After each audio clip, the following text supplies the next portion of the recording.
আসসালামু আলাইকুম রহমতুল্লাহি অবরকাতুহ। সম্মানিত দর্শক, বাংলাদেশের রাজনীতির যে পারিপার্শ্বিকতা, অর্থাৎ আমাদের এই ঢাকা শহরে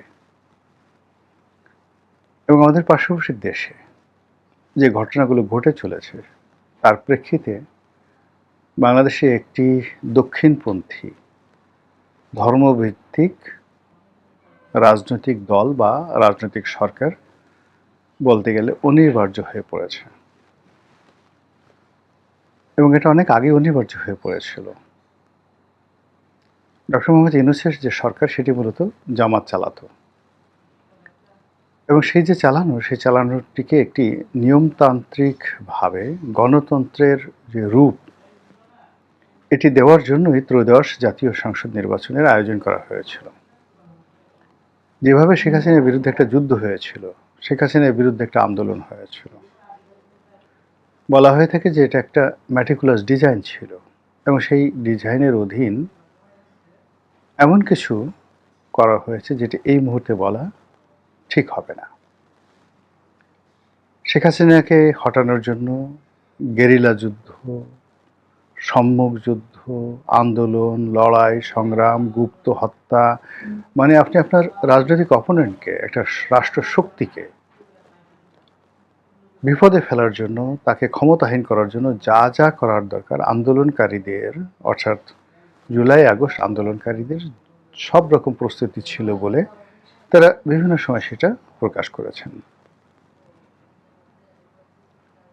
পরবর্তীতে যখন তারা ক্ষমতায় এলো, আসার পর তাদের যে আত্মবিশ্বাস এবং তাদের যে ভবিষ্যৎ পরিকল্পনা, এবং তারা যেভাবে রাষ্ট্রটি পরিচালনা করতে চাইল, এটার মধ্যে হয়তো মারাত্মক কোন ত্রুটি ছিল। যেমন জামাতের কথাই বলি, তারা মাজার ভেঙে শরিয়তি আইন বা যাকে বলা হয় শরিয়া আইন চালু করা থেকে শুরু করে অন্য যে সকল বিষয়ে তারা খুব বাড়াবাড়ি করছিল, এই বিষয়গুলো সাধারণ মানুষ ভালোভাবে নেয়নি। ২ নম্বর হলো যে তরুণদের মধ্যে একটা বিরাট অংশ সারা বাংলাদেশে তারা সমন্বয়কের নাম দিয়ে একের পর এক মব, এবং সেই অশ্রাব্য, অশ্লীল যে মব তারা শুরু করলো, সেই মবের কারণে টেকনাফ থেকে তেঁতুলিয়া পর্যন্ত মানুষের মধ্যে প্রথমত আতঙ্ক, দ্বিতীয়ত একটা সি রব, যে মানুষ এত খারাপ হয়, এত বাজে হয়, এরকম একটা শব্দ উঠে গেল। ৩ নম্বরে ডক্টর মোহাম্মদ ইউনূসের সঙ্গে জামাত এবং এনসিপির একটা দূরত্ব তৈরি হয়ে গেল। অর্থনৈতিকভাবে সফলতা এলো না, এবং ডক্টর মোহাম্মদ ইউনূসের সঙ্গে বা ম্যাটিকুলাস ডিজাইনের সঙ্গে যে সকল বিদেশি পশ্চিমা শক্তি ছিল, তারা পিছিয়ে চলে গেল। আর শেখ হাসিনার রেজিম পতনের জন্য যদি ভারতের একটা জাস্ট আমেরিকার প্রভাবে নিউট্রাল একটা ভূমিকা থাকে, সেই জায়গা থেকে ভারত সরে গিয়ে সরাসরি আওয়ামী লীগের পক্ষে তারা অবস্থান নিয়ে নিল। এর প্রেক্ষিতে ডক্টর মোহাম্মদ ইউনূস জনাব একেবারে অনিচ্ছা সত্ত্বে, আগেই বলে রাখি এখানে কিন্তু মূল ব্যাপার হলো যে যেভাবে আন্দোলন হয়েছিল এবং যেভাবে সেনাবাহিনী এই আন্দোলনের সঙ্গে সম্পৃক্ত হয়ে পড়েছিল, তাতে করে মূলত সবাই ধারণা করেছিল যে একটা অনিবার্য সামরিক শাসন আসবে, আর যদি সামরিক শাসন না আসে তাহলে ১/১১ আদলে একটা ২/১১ সরকার আসবে। এর কারণ হলো জেনারেল ওয়াকারুজ্জামান এবং তার যারা সঙ্গী সাথী ছিলেন, তারা যদি শেষ মুহূর্তে শেখ হাসিনার সঙ্গে সহযোগিতার যে হাত তার ছিল, সেই হাতটি সরিয়ে না নিতেন এবং আন্দোলনকারীদের পক্ষে অবস্থান না নিতেন, এবং কেবলই মাত্র গণভবনের যদি প্রোটেকশন তারা দিতেন, এবং এখন যদি শেখ হাসিনাকে বাংলাদেশে তারা রেখে দিতেন, ইতিহাস ভিন্ন হতো। ফলে এখানে পুরো সেনাবাহিনী ১/১১ সময়ের যারা যে কাজটি করেছে, ঠিক সেম কাজটি তারা শেখ হাসিনার সঙ্গে করেছে। তবে পার্থক্য হলো এই, ১/১১ পরে তারা যেভাবে নিজেদের লোক ক্ষমতায় বসিয়েছে এবং ক্ষমতার পেছনে থেকে মূলত তারাই সব কিছু চালিয়েছে। তো সেই মঈনুদ্দিন ফখরুদ্দিন সরকারের মতো এবার ওয়াকারুজ্জামান আসলে এরকম কোনো ক্ষমতা প্রয়োগ করেননি, এবং এখনও পর্যন্ত জনাব ওয়াকারুজ্জামান এবং তারা যারা সঙ্গী সাথী আছেন, তারা 111-এর মাসুদ উদ্দিনের মতো জেনারেল, মানে ব্রিগেডিয়ার জেনারেল বারির মতো তারপরে হাসান মাসুদ চৌধুরীর মতো, মতিন সাহেবের মতো যিনি স্বরাষ্ট্র মন্ত্রণালয়ের দায়িত্ব ছিলেন, ঠিক ওইরকম বিতর্কিত ভূমিকা তারা পালন করেননি। দ্বিতীয়ত হলো যে জেনারেল ওয়াকারুজ্জামান আসলে চাননি ডক্টর মোহাম্মদ ইউনূস ক্ষমতায় তিনি আসুন, কিন্তু বিপ্লবীদের পছন্দ, নাহিদদের পছন্দের কারণে ডক্টর মোহাম্মদ ইউনূস আসছেন। কিন্তু ইউনূস সাহেবের সঙ্গে ওয়াকারুজ্জামানের একটা ভালো সম্পর্ক কখনই ছিল না। তো এর ফলে এই সম্পর্কটি মাঝে মধ্যে এতটা অস্বস্তির অবস্থায় পৌঁছে গিয়েছিল যে আমরা তখন ভয় পেয়েছিলাম যে কোনো সময় ডক্টর মোহাম্মদ ইউনূস ওয়াকারুজ্জামানকে পদচ্যুত করবেন, অথবা ওয়াকারুজ্জামান ডক্টর মোহাম্মদ ইউনূসের কাছে ক্ষমতা নিয়ে সরাসরি মার্শাল লতে চলে যাবেন। তো সেই কাজগুলো হয়নি। সেই কাজগুলো না হয়ে দেখা গেল যে যে যার মতো অবস্থায় থেকে জাস্ট ঢিল হাওয়া মে ছেড়ে দিল সব কিছু, দেশ এগুলো না। যারা শাসন ক্ষমতায় ছিলেন তারা শাসন চালাতে পারছিলেন না। যারা ম্যাটিকুলাস ডিজাইনে ডক্টর মোহাম্মদ ইউনূস থেকে শুরু করে অন্য সবাইদেরকে ক্ষমতা এনেছিলেন, তারা চিন্তা করলেন যে এই লোকের প্রতি নির্ভর করা যায় না। এই অবস্থায় একটা হযবরল যখন হয়ে গেল, তখন ডক্টর মোহাম্মদ ইউনূস, অর্থাৎ যেভাবে ওয়াকারুজ্জামান নিজের অনিচ্ছা সত্ত্বেও ইউনূস সাহেবকে মেনে নিয়েছিলেন, তদ্রূপ ইউনূস সাহেব অনিচ্ছা সত্ত্বেও বিএনপিকে এবং তারেক রহমান সাহেবকে মেনে নিয়েছেন। সেখানে পর্দার আড়ালে বিএনপির সঙ্গে, এনসিপির সঙ্গে, জামাতের সঙ্গে, ডক্টর মোহাম্মদ ইউনূসের সঙ্গে কিংবা আমেরিকার সঙ্গে আসলে কি কি সমঝোতা হয়েছে, এটা আমরা এখনো পর্যন্ত বুঝতে পারছি না, জানতে পারি না। আমরা শুধুমাত্র একটা জিনিস দেখেছি যে বাংলাদেশে একটা মহা সর্বনাশ হয়েছে, আমেরিকার সঙ্গে একটা চুক্তি করা হয়েছে যেটিকে সবাই গোলামির চুক্তি বলছে। এই একটি বিষয় ছাড়া বাকি সমঝোতার যে বিষয়গুলো সেগুলো সম্ভবত উল্টে গেছে।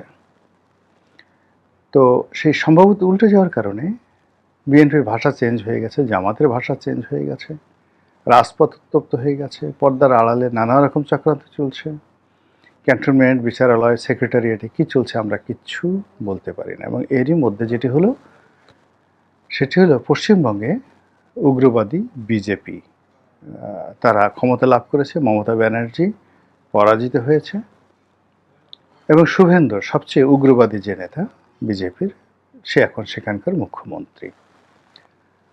ধরা হয়ে থাকে যে শুভেন্দুর সঙ্গে আওয়ামী লীগের খুব ভালো সম্পর্ক, বিজেপির সঙ্গে তো অবশ্যই ভালো সম্পর্ক, আর মমতা ব্যানার্জির সঙ্গে জামাতের একটা ভালো সম্পর্ক ছিল।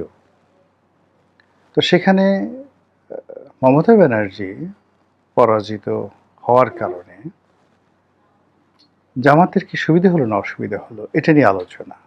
কিন্তু আপনারা যেটি লক্ষ্য করবেন সেটি হলো আমাদের সীমান্ত ঘেরা পশ্চিমবঙ্গের যে সকল এলাকা রয়েছে, সীমান্তের এপারে প্রায় সবগুলো সংসদীয় আসনে জামাতের প্রার্থী জিতেছে, আর ঠিক ওপারে সবগুলো আসনে শুভেন্দুর প্রার্থী অর্থাৎ বিজেপির প্রার্থী জয়লাভ করেছে। তো ক্ষমতা আসার সাথে সাথে শুভেন্দু ধর্মীয় উগ্রবাদ বলতে যা বোঝায় প্রায় সবগুলো সে এবং তার লোকজন করা শুরু করেছে। গরু কুরবানি দেওয়া যাবে না, মসজিদে গিয়ে যখন মুসলিমরা নামাজ পড়ছে তখন তারা সেখানে গিয়ে শাখা ঢোল পেটাচ্ছে, তারপর মুসলমানদেরকে অপমান করে নানা রকম কথা বলছে। তারা কলকাতার মুসলমানদেরকে তারা পুশিং করে বাংলাদেশে পাঠাবে, সীমান্ত 100% সিল করে দেবে। এরপরে যে সকল বাংলাদেশি লোকজন, বিশেষ করে মুসলিমরা রয়েছে, তারা অভিযোগ করছে তাদেরকে ঠেলে ঠেলে বাংলাদেশে পাঠিয়ে দেবে। নানা রকম উগ্র কথাবার্তা বলার সাথে সাথে মসজিদে আক্রমণ চালাচ্ছে। এবং পশ্চিম বাংলার কলকাতার, মুর্শিদাবাদের, হুগলির যে কোনো ঘটনা কিংবা আসামের, ত্রিপুরার যে কোনো ঘটনার সঙ্গে সঙ্গে বাংলাদেশে প্রতিক্রিয়া তৈরি হয়। শুভেন্দু ক্ষমতা আসার সঙ্গে সঙ্গে আমাদের সীমান্ত গরম হয়ে পড়েছে, সীমান্তে অনেকবার গোলাগুলি হয়েছে। আমাদের বর্ডার সিকিউরিটি ফোর্স যেটা আছে বিজিবি বর্ডার সিকিউরিটি গার্ড, আর ওদের বিএসএফ বর্ডার সিকিউরিটি ফোর্স, তারা প্রায় গুলি বিনিময় করছে। প্রথম দিকে বিএসএফ ঠিক আগের জমানার মতো বেশ কয়েকবার গুলি করেছে, কিন্তু যখন আমাদের বিজিবি রুখে দাঁড়িয়েছে, এখন সেই গুলাগুলিটা নিজেদের মধ্যে সামরিক পর্যায়ে গুলাগুলি হচ্ছে, কিন্তু নিরীহ জনগণকে এখন তারা গুলি করতে পারছে না। এর মধ্যে 4 থেকে 5 জন লোককে, ভারতীয় নাগরিককে বাংলাদেশে ঢুকানো হয়েছিল, পুশিং করা হয়েছিল। এখন পরিস্থিতিটা যেহেতু ভারত এবং বিজেপি এককভাবে আগের মতো ব্যবহার করতে পারছে না, এখন তারা সিদ্ধান্ত নিয়েছে যে ৫ জনকে তারা পুশিং করেছিল তাদেরকে আবার ফেরত নেবে। তো এরকম যখন একটা টানা হেঁচড়া চলছে দেশের ভেতরে, নানা রকম টানা হেঁচড়া, ঠিক ওই সময়টিতে আবার ওখানে উগ্রবাদ, মানে হিন্দুত্ববাদ, উগ্রবাদ এবং শুভেন্দ্র সব মিলিয়ে এরকম একটা পরিস্থিতি তৈরি করেছে যে বাংলাদেশে মুসলিম জাতীয়তাবাদ, এই মুসলিম জাতীয়তাবাদ জাগ্রত হয়ে যাবে। এবং মুসলিম এই জাতীয়তাবাদ যখনই জাগ্রত হবে, এটাকে নেতৃত্ব দেওয়ার ক্ষমতা, এটাকে অর্গানাইজ করার ক্ষমতা এবং এটাকে মোবিলাইজ করার ক্ষমতা একমাত্র বাংলাদেশে জামায়াত ইসলামের আছে, আর কারোরই নেই। আর পশ্চিমবঙ্গের যে কোনো ঘটনা নিয়ে যদি আমাদের দেশ উত্তাল হয়, অথবা ভারত এই বাংলাদেশে যে কোনো রকম ২ নম্বরই করে এই দেশের রাজনীতি এবং অর্থনীতিকে উত্তাল করার চেষ্টা করে, তাহলে এই মুহূর্তে বিএনপি যে ডিসঅর্গানাইজড অবস্থায় আছে, মারাত্মক ডিসঅর্গানাইজড অবস্থায় আছে, তাদের পক্ষে সরকার চালানো বা সরকারের কার্যক্রম চালিয়ে নেওয়া বলতে গেলে অসম্ভব। বিশৃঙ্খলা, জনরোষ, আন্দোলন কোনটা যে হবে বলা যায় না। ইতিমধ্যে বিএনপি এবং এনসিপি মধ্যবর্তী নির্বাচনের কথা বলেছে। সেটা কবে? ২.৫ বছর পরে, নাকি ২.৫ মাস পরে, নাকি ২.৫ দিন পরে? আমরা জানি না। আজকের এই যে ভিডিওটা যখন করছি, এই সময়টিতে সারা বাংলাদেশই বলতে গেলে মানে উত্তপ্ত। জামাত এবং এনসিপির যারা লোকজন আছে কারো মুখে হাসি নেই, তারা সবাই খুব বিক্ষুব্ধ। বিএনপির যারা লোকজন আছেন তাদের কারোর মুখে হাসি নাই, সবাই মারাত্মকভাবে বিক্ষুব্ধ এবং যে যার মতো করে একে অপরের বিরুদ্ধে বিষোদ্গার করছে। এবং এই অবস্থাতে যদি সরকার বিপদে পড়ে, বিপত্তিতে পড়ে, আওয়ামী লীগ যদি পিছন থেকে বাতাস দেয়, অথবা সেখানে জামাতের সঙ্গে আওয়ামী লীগের যদি একটা সমঝোতা হয়ে যায়, সেক্ষেত্রে পশ্চিমবঙ্গের এই ঘটনার কারণে জামাত যদি ক্ষমতা লাভ করে, ক্ষমতায় চলে আসে, সবাই আশ্চর্য হলেও আমি অন্তত আশ্চর্য হব না। মহান আল্লাহ আমাদের সবাইকে হেদায়েত দান করুন এবং হেফাজত করুন। আসসালামু আলাইকুম ওয়া রাহমাতুল্লাহি ওয়া বারাকাতুহু।